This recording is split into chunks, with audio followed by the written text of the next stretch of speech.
Hello बच्चों, welcome to my YouTube channel Devika studies. तो बच्चों, आज की इस वीडियो में हम क्लास 12th केमिस्ट्री के अनसॉल्व पेपर के 2025 के सेट नंबर 2 को लेकर आए हैं। और आज की इस वीडियो में हम आपको 3 क्वेश्चन कराने वाले हैं और इसके आखिरी के 3 क्वेश्चन कल की वीडियो में कंप्लीट हो जाएंगे। मतलब कुल मिलाकर ये बात है कि कल आपका सेट नंबर 2 कंप्लीट हो जाएगा। तो आज की इस वीडियो में हम एक तो ये वाला क्वेश्चन करा देंगे और दूसरा ये वाला और तीसरा ये वाला, और फिर बचते हैं आपके ये एक तो ये वाला अथवा ये 3 क्वेश्चन, तो ये आपको कल की वीडियो में मिल जाएंगे। तो आइए अब हम अपनी वीडियो को स्टार्ट करते हैं। आज हम इसके पार्ट नंबर 5 को लेकर आए हैं और जिसने इसके पार्ट नंबर 1 से 4 तक नहीं देखे तो वो हमारे चैनल पर जाकर वीडियो को ज़रूर देखें। और हमने इनकी प्लेलिस्ट भी बना रखी है कि जिसमें आप सीक्वेंस में इन वीडियोस को आराम से देख सकते हैं। आपको इन वीडियोस को फिर और कहीं ढूंढने की ज़रूरत नहीं पड़ेगी। तो क्वेश्चन नंबर 6 का ख पूछा गया था कि प्राथमिक, द्वितीयक तथा तृतीयक अल्कोहलों की निर्जलन अभिक्रियाओं के रासायनिक समीकरण लिखिए तथा प्राथमिक अल्कोहल के निर्जलन की क्रियाविधि को समझाइए। तो ये क्वेश्चन पूरे 5 नंबर का पूछा गया था। तो बच्चों, ये निर्जलन आखिर होता क्या है? तो इसका मतलब होता है कि बिना जल के, निर्जल का मतलब कि जिसमें H2O ही ना हो, जिसमें जल ही ना हो। ठीक है, तो उसे क्या कहते हैं? तो उसे कहते हैं निर्जलन, कि जिसमें H2O ना हो, इसमें H2O ना हो मतलब, या फिर H2O का बाहर निकलना ही निर्जलन कहलाता है। ठीक है, अब इसमें आपको मतलब क्वेश्चन में क्या पूछा गया है?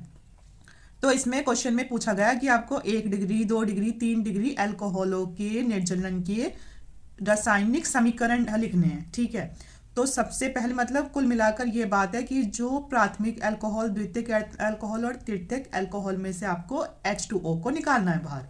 तो फिर कैसे निकालोगे? तो सबसे पहले हम लिखेंगे प्राथमिक अल्कोहल। तो प्राथमिक अल्कोहल का निर्जलन करने पर एथीन या एथिलीन प्राप्त होता है। तो बच्चों, प्राथमिक अल्कोहल क्या होता है? तो आप लिखोगे CH3CH2OH। इसे कहते हैं 1 डिग्री अल्कोहल कह लो, या फिर इसे कह लो आप प्राथमिक अल्कोहल। ठीक है, यानी C2H5OH को क्या कहेंगे? तो इसे कहते हैं प्राथमिक अल्कोहल। और ये क्रिया किसकी उपस्थिति में कराई जाती है? तो ये क्रिया 90% सांद्र H2SO4 की उपस्थिति में 170 डिग्री सेल्सियस के ताप पर कराई जाती है। अब आपको ये पता है कि इसमें क्या होना है, तो इसमें से आपको H2O को निकालना है। तो आप इसमें सबसे पहला काम कर दो, H2O को इसमें से निकाल दो। तो इसमें से H गया, O ये गया, तो एक H और है, तो एक H हमने ये हटा लिया। तो अब यहाँ कितने H हैं? तो अब यहाँ आ गए हैं 2H। तो ये बन जाएगा CH2 डबल बॉन्ड CH2। क्या बनेगा? क्योंकि एक H इसमें से आ चुका है बाहर। ठीक है, तो H2O तो आ गया बाहर। तो अब इसमें क्या बचा? तो ये बचता है CH2 डबल बॉन्ड CH2। इसे कहेंगे एथीन। क्या? एथीन या फिर एथिलीन।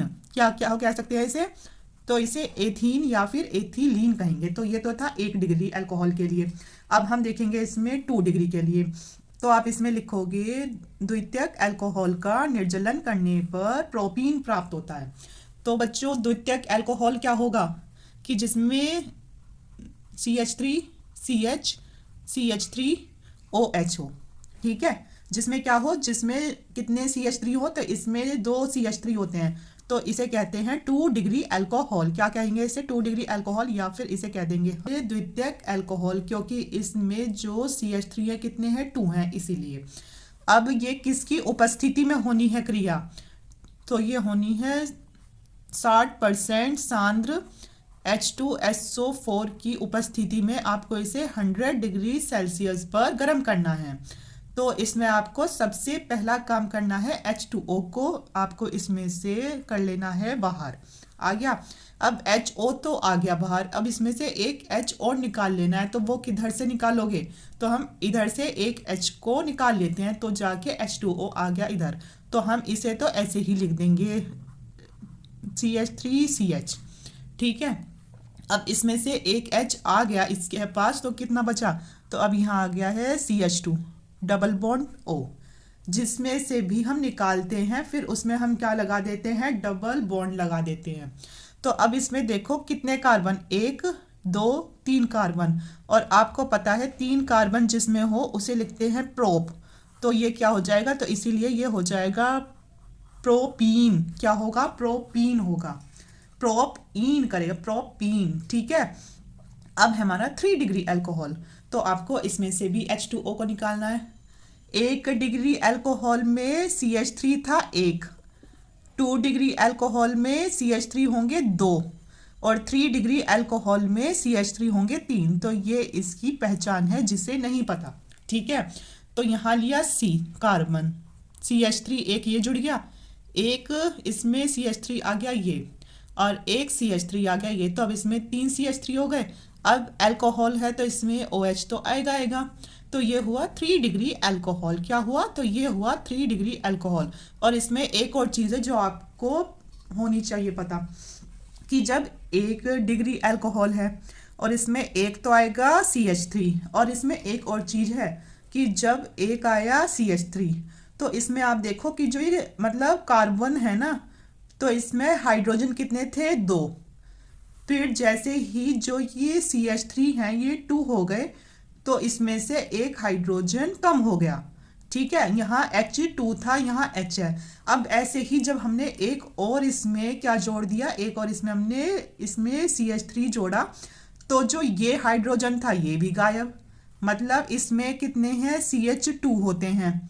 ठीक है। इसमें फिर CH हो जाएंगे, और इसमें फिर H बिल्कुल ही गायब। समझ में आई बात, पहचान इसकी क्या है। तो ये होते हैं 3 डिग्री अल्कोहल। अब किसकी उपस्थिति में होना है, तो ये होना है 20 डिग्री सांद्र H2SO4 की उपस्थिति में, और 80 डिग्री सेल्सियस के ताप पर। आपको पता है आपको इसमें से क्या निकालना है, तो आपको इसमें से H2O को निकालना है। चलो जो निकाल लिया, OH तो आ गया। अब आप एक काम करो, H2O कहाँ से निकालो। अगर आप इसमें से एक H ले लोगे तो इसमें क्या हो जाएगा, तो इसमें H2 हो बचेगा, और इसमें जो सिंगल बॉन्ड था तो ये क्या बन जाएगा, तो ये बन जाएगा इसमें डबल बॉन्ड। तो ये CH3 अपनी जगह ऐसी रहा, ये कार्बन ऐसी रहा, ये नीचे वाला ऐसी रहा CH3। अब ये हट गया तो इसकी जगह इसे कर दिया CH2, और डबल बॉन्ड आया समझ में कि इनमें क्यों आ रहे हैं ऐसे डबल बॉन्ड। ठीक है। तो इसका नाम क्या है, तो इसका नाम है 2 मेथिल प्रोपीन 1, 2 मेथिल प्रोपीन 1। ऐसा क्यों हुआ, देखो पहले यहाँ प्रोपीन क्यों लिखा, आपको यहाँ बताया था जिसमें 3 कार्बन होंगे तो वो हो गया प्रोपीन। तो इसमें 1 2 3 कार्बन है ना, और जब आप इसकी नंबरिंग करोगे तो कैसे करोगे, 1 नंबर 2 नंबर 3 नंबर। ठीक है। ऐसे आप इसकी वो नंबरिंग कर रहे हो। तो मतलब दूसरे पर क्या है, मेथिल, और प्रोपीन इन तीनों, मतलब इन तीनों इसके लिए हुआ कार्बन के लिए, और मतलब प्रोपीन कितने पर है, 1 पर। आप इसकी नंबरिंग ऐसे करोगे 1 2 3, तो 1 पर क्या है, तो 1 पर ये पूरा हो गया क्या, प्रोपीन। अब इसके लिए आपको अच्छे से समझना भी पड़ेगा कि आपके सेट में ये क्वेश्चन आया तो आप इसे आसानी से कर पाओ। आपको एक बार और अच्छे से समझा देती हूँ कि ताकि आपको वीडियो को दोबारा देखना ना पड़े। तो अगर बात करें 1 डिग्री अल्कोहल की, तो उसमें आपको याद रखना है किसकी उपस्थिति में होता है, H2SO4। अगर 1 डिग्री अल्कोहल में देखें तो H2SO4 होता है 90%। अगर 2 डिग्री अल्कोहल की ये बात करें तो उसमें होगा इसका 30% कम, है ना, 60%। अगर 3 डिग्री की इसमें बात करें तो हो जाएगा इसमें 20%, मतलब इसमें से 40% कम। ठीक है। अब देखेंगे इसका क्या क्या वो है टेम्परेचर, ताप मतलब, तो इसका होता है 170 डिग्री सेल्सियस। इसका लेंगे फिर इसमें से कर देंगे 100 कम तो हो जाएगा 100 डिग्री सेल्सियस, और इसमें से फिर कर देंगे 20 कम तो हो जाएगा 80 डिग्री सेल्सियस। आपको इनकी उपस्थिति में जो ये लिखे हैं इनका जरूर पता होना ही चाहिए। आपको इनकी उपस्थिति में जो भी लिखा है इसका अलग इसीलिए बताया गया है क्योंकि एग्जामिनर इन्हें भी चेक करते हैं कि ये देखिए बच्चों को पता भी है या नहीं पता। तो इसीलिए आपको इसमें पता होना चाहिए कि 1 डिग्री अल्कोहल में कितना परसेंट H2SO4 होता है, और जो इसका आप ताप लेते हो तो वो कितना होता है। ठीक है। और किससे क्या क्या ये बनता है। अब हम आगे देखेंगे, आगे इसी क्वेश्चन में क्या पूछा गया था। सांद्र सल्फ्यूरिक अम्ल की उपस्थिति में 443 केल्विन ताप पर एथिल अल्कोहल को गर्म करने पर एथिलीन या एथीन प्राप्त होता है। अभी आपको इसमें 1 डिग्री अल्कोहल जब कराया था, मतलब कि 1 डिग्री अल्कोहल में गिरा, तो इसमें क्या बन गया था, एथीन या एथिलीन, क्योंकि इसमें से H2O निकल गया था। पर इधर जो हमने ये लिया था तापमान, तो ये था हमारा डिग्री सेल्सियस में, पर अब लेंगे हम इसका तापमान किसमें, केल्विन में। तो इसीलिए इसकी जो है क्रियाविधि अलग पूछी गई है, क्योंकि अगर आपको उसमें तापमान मतलब डिग्री सेल्सियस में ही लेना होता तो फिर एग्जामिनर इस वाले क्वेश्चन को अलग से पूछते नहीं। ठीक है, तो इसमें भी क्या होना है, इसमें भी हम एथिल अल्कोहल को लेंगे, यानी C2H5OH लिया। इसकी किसकी उपस्थिति में करानी है, तो इसकी भी करानी है सांद्र H2SO4 की उपस्थिति में। पर याद रखना है इसमें आपको तापमान लेना है 443 केल्विन ताप पर गर्म करना है। तो आपको, और जब इसमें से H2O हट जाएगा तो इसमें कितने H है, तो अब इसमें बचेंगे 4 H, तो आ जाएगा CH2 डबल बॉन्ड CH2। और इधर डबल बॉन्ड क्यों आया, क्योंकि इसमें से एक H हमने इसमें ले लिया है। तो ऐसे भी लिख सकते हो या फिर आप इसे ऐसे भी लिख सकते हो, एक ही बात है। ठीक है, तो इसका नाम होता है एथीन या फिर एथिलीन। जो एथी में कैसा रहता है, लीन रहता है। ठीक है, अथवा करके क्वेश्चन पूछा गया था कि फिनोल से निम्नलिखित प्राप्त करने का रासायनिक समीकरण लिखिए। तो ये क्वेश्चन भी 5 नंबर का पूछा गया था। तो इसमें सबसे पहले है 4 नाइट्रोफिनोल। अब आपको ये बता दूं पहले कि ये जो फिनोल होता है इसका सूत्र क्या होता है, तो या तो होता है C6H5, और या लिख सकते हो कि जो हमारी बेंजीन रिंग होती है उसके ऊपर क्या जुड़ जाए, OH, तो ये हो जाता है क्या, तो ये होता है हमारा फिनोल। आ गया इतना समझ में। अब आपको इसमें क्या दिख रहा है, नाइट्रो। तो बच्चों जब भी किसकी बात आए, नाइट की, मतलब किसकी बात आ रही है, रात की, तो सब कहते हैं रात में आपको अपने घर से बाहर नहीं जाना। No no no no no no no no. ठीक है, तो इसीलिए जब भी बात इसकी हो तो आ जाएगा NO2। आ गया समझ में कैसे आया। अगर कहीं भी बात हो रही है मतलब नाइट की, तो आ जाएगा NO2। आ गया इतना समझ में। अब इसमें बोला गया है कि आपको क्या प्राप्त करना है, तो इसमें आपको 4 नाइट्रोफिनोल प्राप्त करना है। तो इसमें क्या दिख रहा है, पहले फिनोल, तो इधर कर लो आप पहले फिनोल, मतलब जो कि होता है बेंजीन रिंग के ऊपर OH, ये तो हो गया फिनोल। अब इसकी बात है तो ये क्या है, नाइट्रो।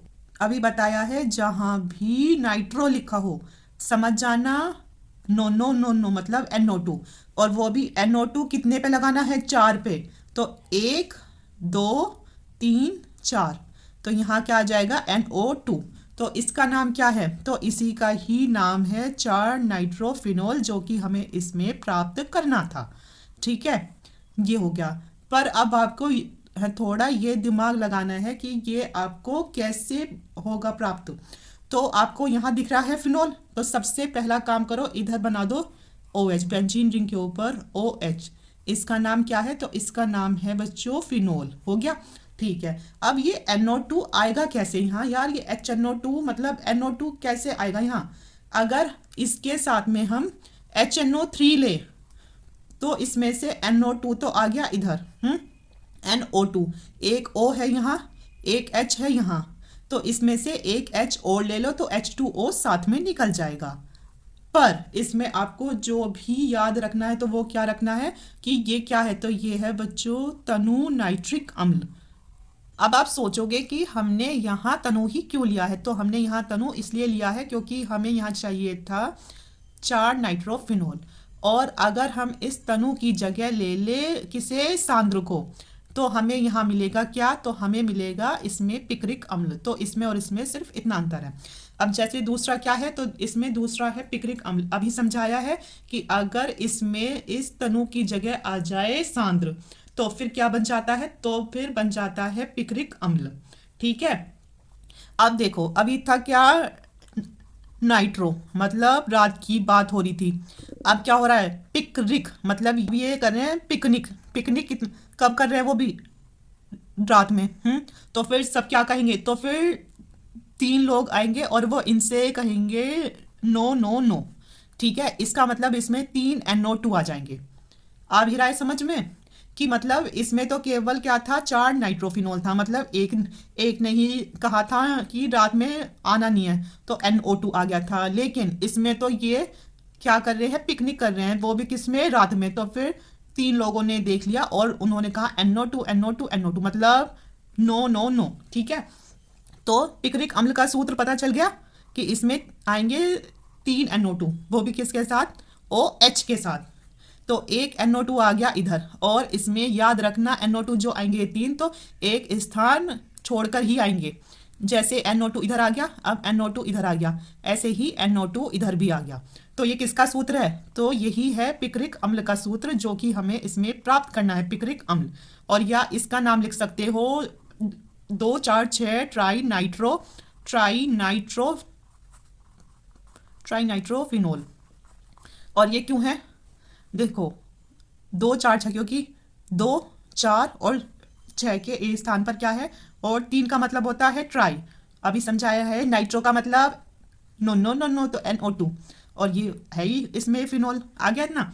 अब इसमें भी जब इसमें H2O निकला तो इसमें भी H2O वो निकलेगा। और ये चीज़ आपको सिर्फ समझाने के लिए है, कभी एग्जाम में आप ऐसे ही करिए, पर अगर आप ऐसे समझ लेते हो तो आपको इसमें कभी भी कंफ्यूजन होगी नहीं। ठीक है, तो आपको अभी समझाया है कि इसमें अगर तनु की जगह क्या ले ले, HNO3, इसमें हम ले रहे हैं HNO3 सांद्र नाइट्रिक अम्ल ले रहे हैं, सांद्र नाइट्रिक अम्ल, मतलब यहाँ ना लिख के इधर ले लेंगे हम, सांद्र H2SO4 की उपस्थिति में होगी ये। ठीक है, और साथ में क्या आएगा, साथ में आ जाएगा इसमें फिनोल OH।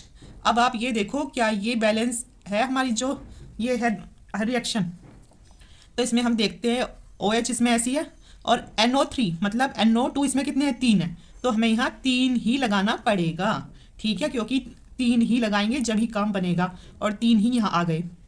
आ गया समझ में, तो हो गई अब हमारी बैलेंस। अब अगला क्वेश्चन है 4 ब्रोमोफिनोल।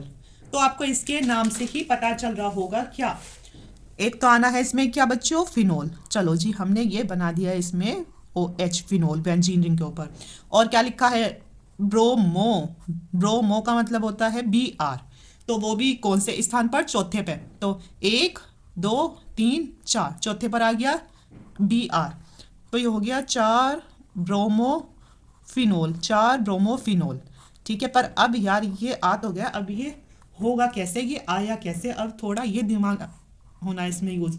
तो इसका मतलब इसमें क्या है, Br, तो ये तो आना ही आना है Br2, जो कि क्या होता है, तो ये होता है ब्रोमीन जल, है ना। तो ये आ गया Br2, और OH भी आना है, तो सीधा इसमें लगा दो फिनोल OH। तो अब आपको ये भी हो गया, ये भी हो गया, मिल गया है ना। तो ये हो गया है क्या, फिनोल। अब ये समीकरण बैलेंस कैसे होगी, और इसमें याद रखना है कि आपको किसकी उपस्थिति में करनी है, CS2 की उपस्थिति में, जो कि होता है सीजियम। तो आपको इसमें फिनोल की क्रिया सीजियम की उपस्थिति में ब्रोमीन जल के साथ करनी है, तब जाके आपको 4 ब्रोमोफिनोल प्राप्त होगा। प्लस अब क्या निकलेगा इसमें से, HBr निकल जाएगा बाहर, क्योंकि यहाँ देखो, यहाँ Br 1 था और यहाँ कितने हैं, 2, तो एक तो आ गया ये, और इससे एक हाइड्रोजन ले लेंगे, तो ये हो गया। अब है चौथा, और अभी ये आपको हार्ड हो रही हैं, लग रही हैं, पर अगर आप इनकी 1-2 बार प्रैक्टिस करोगे ना, और इतनी तो मेरी खैर गारंटी है कि ये 2 क्वेश्चन तो आपको बिल्कुल अच्छे से समझ में आ ही गए होंगे, क्योंकि आपकी ही लैंग्वेज में पूरी तरीके से समझाने की कोशिश की है मैंने, कि जिससे ये इक्वेशन आपको आसान लगे। ठीक है, तो अब क्या लिखा है, अब है सैलीसेल्डिहाइड। तो आपको याद रखना है, एक तो लिखा है सैली, आपको मैंने पिछली वीडियो में जब ये अभिक्रियाएं कराई थी तो उसमें समझाया था कि जहां भी सैली लिखा हो समझ जाना उसकी दोस्ती किससे है, फिनोल से। सैली किसी लड़की का नाम होता है, ठीक है, वैसे होता तो ये है शैली, पर आप समझ सकते हो कि ये क्या है, सैली। तो जो ये सैली है, तो सैली को हम क्या कह सकते हैं, फिनोल। या फिर ये याद रखो कि मतलब फिनोल को हम सैली भी कह सकते हैं, वो एक्चुअल में नहीं है, पर ये सिर्फ आपको समझाने के लिए कि जहां भी आपको दिखे सैली, उधर आना है हमारा फिनोल। आ गया इतना समझ में। अब साथ में क्या है, एल्डिहाइड। एल्डिहाइड क्या होता है, एल्डिहाइड, एल्डिहाइड ऐसे कर लो याद, एल्डिहाइड, एल्डिहाइड अगर हो तो हो जाएगा CHO। एल्डिहाइड होता है क्या, तो एल्डिहाइड होता है इसमें CHO, तो वो लग जाएगा इधर, तो ये बन जाता है फिर सैलिसैल्डिहाइड, सैलिसिल एल्डिहाइड। ठीक है, तो चलो इसको करते हैं। और हाँ, ये वाली इसमें मोस्ट इम्पॉर्टेंट रिएक्शन है, ये आपको इसमें सैलिसिल एल्डिहाइड को प्राप्त करना है, क्योंकि ये अभिक्रिया किस नाम से आती है, रीमर टीमैन अभिक्रिया के नाम से। किस नाम से, रीमर टीमन अभिक्रिया। इससे आपको ये भी आ रहा है समझ में कि जो रीमर टीमन अभिक्रिया होती है उसमें क्या प्राप्त होता है, तो उसमें प्राप्त होता है सैलिसिल एल्डिहाइड। ठीक है, तो ये क्या थी रीमर टीमन अभिक्रिया, तो आपको इसमें ये बनाना है। तो आपको सबसे पहले दिख रहा है कि आपको इसमें ये तो आएगा ही आएगा, फिनोल तो है ना, आ गया। अब आगे आप क्या कर सकते हो कि ये आपको CHO प्राप्त हो जाए, तो इसमें साथ में CHCl3 से क्रिया कराई जाती है, यानी क्लोरोफॉर्म से, क्लोरोफॉर्म से। और जो ये रीमर टीमैन अभिक्रिया है, तो ये तो बच्चों मोस्ट इम्पॉर्टेंट होती है, क्योंकि ये है आपकी नेमिंग रिएक्शन, तो ये एग्जाम में कई बार पूछी जा चुकी है। ठीक है, और प्लस इसमें लेना होता है आपको NaOH, जो कि होता है क्षार। और कितने उस पर करवाते हैं ताप पर, तो ये करवाई जाती है 333 केल्विन ताप पर। क्या बन जाता है, तो इसमें बन जाता है हमारा सैलिसैल्डिहाइड,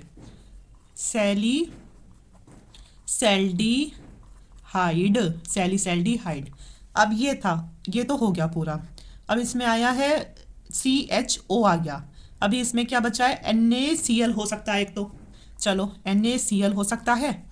NaCl मतलब इसमें से C कटा H कटा, O इसमें से हट गया। ठीक है, इसमें से एक तो आया Cl, अभी एक और Cl है बचा हुआ। ठीक है, वो तो खैर यहाँ 3NaCl कर देंगे, तो ये 3 आ गए क्लोरीन हमारे। और अब क्या बचा है, अब इसमें हम ले लेंगे साथ में H2O, क्योंकि H भी है यहाँ, तो H2O आ जाएगा। अब जब इधर हमने 3 सोडियम लिए हैं, तो इधर भी हमें 3 ही सोडियम लेने होंगे। तो अब ये अगर आप देखोगे तो ये अभिक्रिया आपकी संतुलित हो चुकी है, क्योंकि इधर हमारे 3 NaCl क्यों आए थे, क्योंकि इधर जो हमारा क्लोरीन था तो ये थे 3, तो इसीलिए फिर अगर यहाँ हमारे Na कितने हैं 3, तो इधर भी हमारे 3 Na आ जाएंगे। अब है भाई बेंजोक्विनोन, देखो क्या है, पहले लिखा है बेंजो, समझो ये क्या है, बेंजीन रिंग है। ठीक है, अब साथ में क्या है, क्वीन भी आ गई, अरे भाई वाह। और जब आई है क्वीन, तो क्वीन क्या है, मतलब क्वीन क्या होती है, तो क्वीन होती है रानी। और मतलब रानी का एक ऑक्सीजन से काम नहीं चलता, इसे चाहिए 2 ऑक्सीजन, और वो भी किसके साथ, डबल बॉन्ड के साथ। अगर क्वीन आ रही है तो उसे डबल बॉन्ड के साथ 2 ऑक्सीजन चाहिए ही चाहिए। किसके ऊपर, बेंजीन के ऊपर। बस, तो इसमें क्या प्राप्त करना है आपको, बेंजीक्विनोन मतलब बेंजोक्विनोन। और याद रखना इसमें कैसे होगा कि इसमें ये क्या हो गया, तो ये तो हो गया हमारा ये बेंजीन रिंग। ठीक है, अब इसमें साथ में क्या आई है, क्वीन आई है, तो क्वीन किसके साथ आई है, क्वीन को चाहिए 2 ऑक्सीजन, एक ऑक्सीजन ऊपर और एक ऑक्सीजन इसके पैरों पर, और वो भी कितने डबल बॉन्ड के साथ चाहिए, ये रहा। ठीक है, हो गया बस। और इसमें मतलब जैसे हम नॉर्मल बेंजीन रिंग बनाते हैं उसमें हम ऐसे करते हैं, पर इसमें जब ये आ गए हैं डबल बॉन्ड, तो यहाँ भी केवल 2 ही आएंगे। तो ये आपको बात इसमें ध्यान रखनी है। तो ये हमारा बेंजोक्विनोन, इसे तो आपको मुझे लगता है अच्छे से समझ में आ ही गया होगा।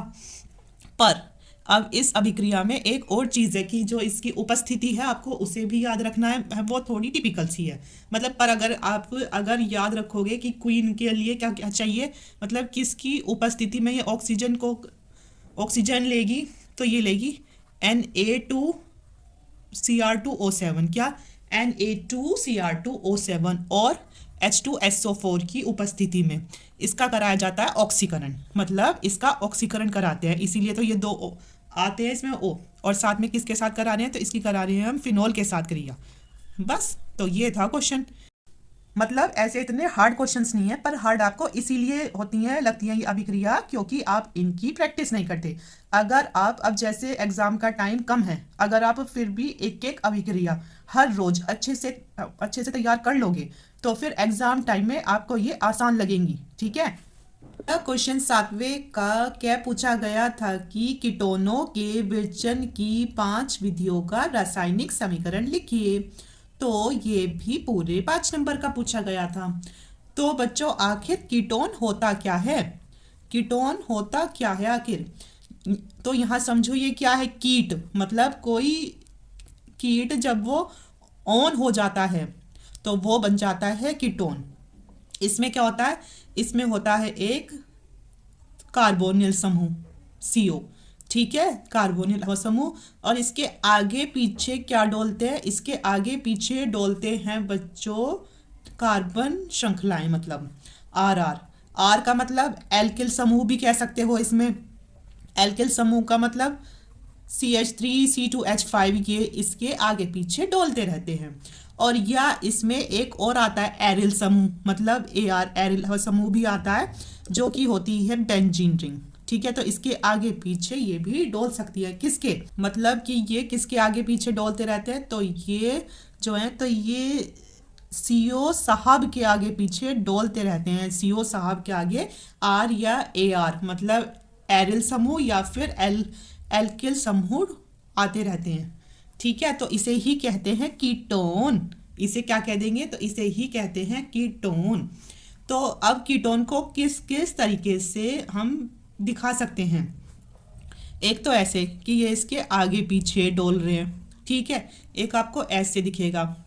दूसरा, अगर इसे ही खोल दे मतलब कार्बन डबल बॉन्ड O हो जाए और R इनके आगे पीछे आ जाए, हो गया कीटोन। ऐसे भी लिखा आ सकता है। या फिर R और R कार्बन के साथ डबल बॉन्ड, ऐसे भी लिखा आ सकता है। या फिर हम कर सकते हैं कैसे, R हो गया एक कार्बन डबल बॉन्ड O, अब इसमें R ना आकर AR भी आ सकता है। मतलब ये तो है एल्किल समूह और ये होता है एरिल समूह। मतलब एक तो आ जाए जैसे यहाँ CH3 और यहाँ आ जाए ये, ठीक है, बेंजीन रिंग। ये हो गया। और या इसे और कैसे दर्शा सकते हैं, AR और फिर डबल बॉन्ड O, मतलब AR ये R छोटा होगा ऐसा। हो गया। तो ये सिर्फ आपको समझाने के लिए कि आखिर कीटोन होता क्या है।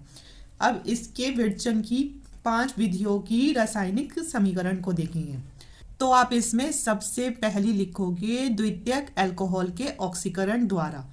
तो क्या प्राप्त होता है, कीटोन प्राप्त होता है। तो अभी उधर पहले वाले क्वेश्चन में देखा था कि 1 डिग्री अल्कोहल क्या था कि उसमें R था, यानी एक ही था CH, फिर था CH2OH। ये था नहीं था, मतलब CH3CH2OH तो होता है 1 डिग्री। और अगर बात करें 2 डिग्री की तो इसमें ये CH3 आ जाते हैं 2 और इसमें से एक H होता है कम। ठीक है, तो इधर क्या है, तो इधर बात हो रही है 2 डिग्री अल्कोहल की। तो ऐसे ही हम लिखेंगे R CHOH। तो ये लिख दो कि ये क्या है, 2 डिग्री अल्कोहल लिख दो या फिर लिख दो आप इसे द्वितीयक अल्कोहल, है ना। और प्लस इसका क्या करा रहे हम, तो इसका करा रहे हम ऑक्सीकरण। और बच्चों जब भी ऑक्सीकरण कराओगे तो H2O तो इसमें से निकलेगा ही निकलेगा, मतलब इसमें से जो जल है तो वो आ जाएगा बाहर। ऑक्सीकरण कराने किसके साथ, नवजात ऑक्सीजन के साथ। तो अब आपको इधर क्या बनाना है, कीटोन बनाना है। R के साथ कार्बन और डबल बॉन्ड O आएगा क्योंकि हमें इधर H2O तो चाहिए ही चाहिए जल, क्योंकि इसका क्या हो रहा है, इसका हो रहा है ऑक्सीकरण और ऑक्सीकरण में H2O निकल जाता है, मतलब इसमें H2O तो आ ही जाएगा बाहर। तो क्या काम करेंगे हम, इसमें से H तो ये ले लिया, एक H इसका ले लिया और जिसका H लेते हैं उसके साथ फिर डबल बॉन्ड O कर देते हैं, मतलब उसके साथ फिर आ जाता है डबल बॉन्ड। और ऑक्सीजन हमने ये ले ली क्योंकि ये तो इसके साथ जुड़ जाए, क्योंकि हमें इधर क्या चाहिए, कीटोन चाहिए। तो एक H ये हटा दो, एक H ये हटा दो, तो ये बन जाए कीटोन कैसा, R carbon double bond O। अभी आपको इसमें समझाया था ना कि ऐसे भी होता है कीटोन। ठीक है, तो ये क्या मिला, तो ये बन गया कीटोन, हो गया इतना। अब हम R की जगह सीधा लग दो CH3 और CHOH और प्लस ऑक्सीजन, नवजात ऑक्सीजन का ऑक्सीकरण कर दो। और ऑक्सीकरण करने पर हमें यहाँ क्या मिला, इसमें CH3 C double bond O, तो इसे क्या लिखोगे, तो ये होता है डाईमेथिल कीटोन। डाईमेथिल कीटोन है इसका नाम, क्योंकि इसमें मेथिल मतलब जो CH3 कितने हैं, 2 है, तो इसलिए आ गया इधर है क्या, डाई आएगा, और प्लस क्या निकलेगा, H2O निकल जाएगा, है ना। और इसे लिख सकते हो आप द्वितीयक अल्कोहल। द्वितीयक अल्कोहल आ भी रहा है आपको समझ में? अगर आपको समझ में नहीं आ रहा तो आप वीडियो को एक बार और देख लेना अच्छे से, तो आपको और अच्छे से समझ में आ जाएगा। तो अब ले रहे हैं हम इसकी दूसरी विधि, जो कि है द्वितीयक अल्कोहल के विहाइड्रोजनीकरण से। अब इसमें क्या दिख रहा है आपको, हाइड्रोजन। इसका मतलब बच्चों हाइड्रोजन का निकलना, हाइड्रोजन इसमें से निकल जाती है। अगर लिखा है विहाइड्रोजनीकरण तो समझ जाओ कि इसमें से हाइड्रोजन निकल जाती है।